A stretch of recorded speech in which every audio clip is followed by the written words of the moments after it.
একটা Prestige issue, তাই না? কিন্তু যদি বলি এটি তার থেকেও সিরিয়াস, একটি হেলথ ইস্যু। কারণ বার্জার ড্যাম গার্ড সহ ড্যাম্পের সলিউশন যারাই নিয়ে এসেছে সবাইকে ইজ্জতের মামলা হিসেবে দেখিয়েছে।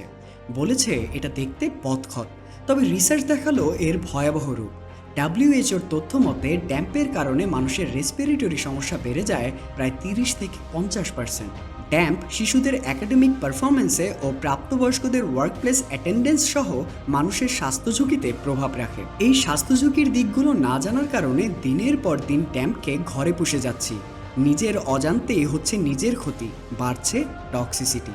ওয়েট, এমন ক্ষতিকর সম্পর্ক পুষে রাখার অসংখ্য উদাহরণ তো আমাদের চারপাশেও দেখতে পাই। ইউরেকা!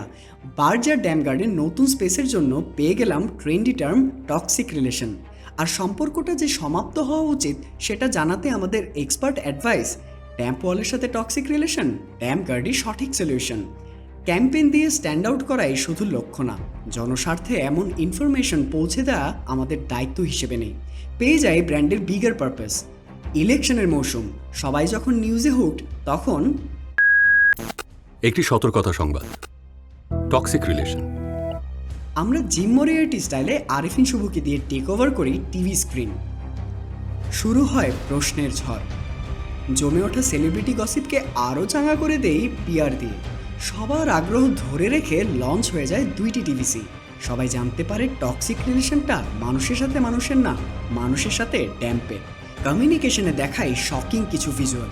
ডক্টরদের বাইটস দিয়ে জানাই শিশু থেকে বৃদ্ধ সবাই ড্যাম্পের কারণে স্বাস্থ্য ঝুঁকিতে আছে। ক্যাম্পেইনের সচেতনতা ছড়িয়ে দেই 4 কোটিরও বেশি মানুষের কাছে। হটলাইনে কল 65% বেড়ে যায় এবং প্রোডাক্ট সেলস বাড়ে 131%।